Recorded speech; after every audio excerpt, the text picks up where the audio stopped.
Hi, I want to talk a little bit about reading the Ten Commandments missionally.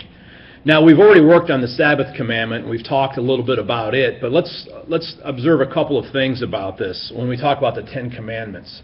First of all, let's talk about who they're addressed to and who they're not addressed to. The key piece in understanding how to really proclaim and embody the Ten Commandments is to recognize that they're for the people of God, and they're addressed to a people in a covenantal relationship, in a relationship with the Lord, and they're not addressed broadly to include the entire world. Now, would God like the whole world to embody the Ten Commandments? Of course. But if we read it only that way, as a word to the world, we're actually misreading the context of the Scriptures, where the Ten Commandments aren't announced to the world, they're announced to God's people as a means of shaping God's people into being a kingdom of priests and a holy nation. Now let's look at this a little bit. When we look at the Ten Commandments, and again we've worked on this already, the Ten Commandments are rooted in grace. Right? It's, I am the Lord your God who brought you out of Egypt. So it's, in some profound way, the Ten Commandments then are what? A response to grace. And that response is faithful obedience.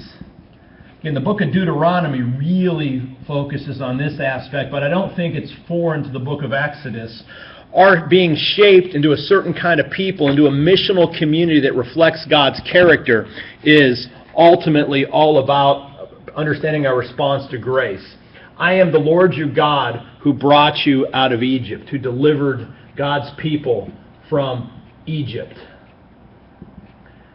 And so, as I like to say, the role of the Ten Commandments is it's our response to being delivered, but it's the means by which now that God's already got God's people out of Egypt. Now the challenge, and this is what most of the book of Exodus is going to be about in the Sinai covenant ultimately, is it's not getting Israel out of Egypt anymore. God's attention now becomes getting Egypt out of Israel, and that's a lot trickier because God wants God's people to no longer look like the world does. Right? And so when we talk about reading the Ten Commandments, how do you respond then? The Ten Commandments do two things. They focus on that vertical relationship with God, and we might call that loving God, or the command to love God. So the first part of the Ten Commandments, you will not have any other gods before me. You will not have idols. You will not take the Lord's name in vain. That deals with this vertical relationship. And at the same time, the rest of the Ten Commandments focus on the horizontal relationship of which we would say is loving neighbor. I want to expand that slightly and put two things down on this last pole. Loving others, people, that's the community, other humans. In the community, both narrowly speaking, the community of God's people, but also all humans, but also creation itself. Because, as we see even in the Sabbath commandment, God cares about animals, God cares about creation. That goes all the way back to Genesis chapter 1, right? And again, we noted that the Ten Commandments hold these two pieces together. You can't love God and not love your neighbor. You can't love God and not love creation. And the Sabbath commandment serves as that bridge commandment in the middle of all this that connects these two pieces together. Okay? Now, how do you read the Ten Commandments missionally then? Well, we understand that we're supposed to reflect a community that loves God and loves neighbor. And so what we want to think about is not just keeping the law, because the Ten Commandments are kind of the minimum standard, right? Oh, I reflect God's character. I don't worship other gods, narrowly defined. I don't take God's name in vain because I don't say bad words. I don't have any little idols. I don't kill people. I've never killed anybody. I don't steal things. I don't commit adultery. I don't bear false witness. I don't covet. Oh, well, maybe I do that a little bit, but you get the point. Sometimes we define ourselves by taking a really low minimum standard instead of thinking about the scriptural maximum standard. And if we're going to read the scriptures, the Ten Commandments missionally, we want to remember we're not just shooting these out at the world and condemning the world because they worship other gods. Well, they don't know better yet, right? So instead we want to invite people to say, what does it look like? What does a community look like that only worships Yahweh? Well, what does a community look like that only worships Yahweh? Does our community reflect a community that only worships the Lord and Jesus is only Lord?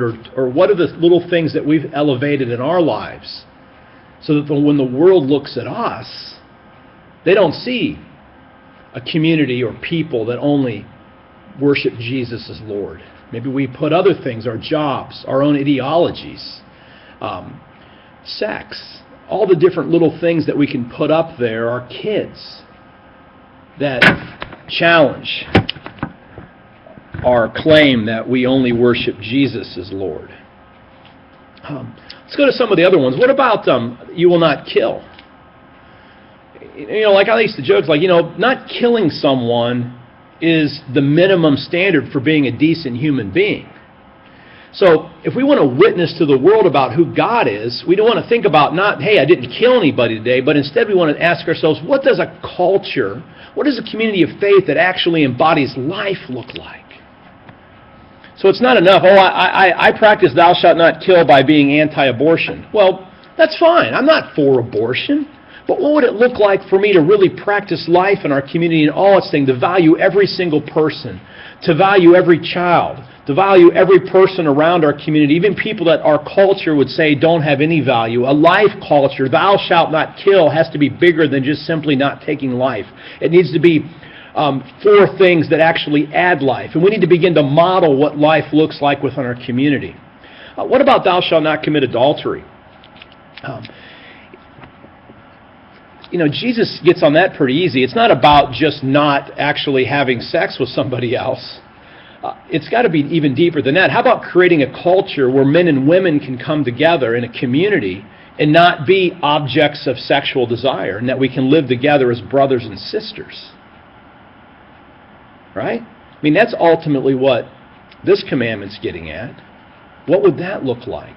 What would it look like not simply to not steal, but to actually be generous and give a world a look of what generosity looks like? So when we think about reading these Ten Commandments missionally, I think I'm just kind of teasing these things out.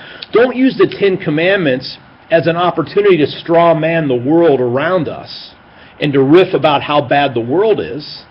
And instead use the Ten Commandments and ask yourself, what would it look like and what kind of witness would we have if we actually embodied the principles here? Again, I already suggested that Jesus' reflections there in Matthew chapter 5, 17 to 48 may begin to point us there, but be creative in your teaching and preaching, and invite people who don't know God to imagine what it would look like, what this community might look like, while at the same time calling those in our community of faith to realign ourselves with the values and ethics of Jesus' kingdom.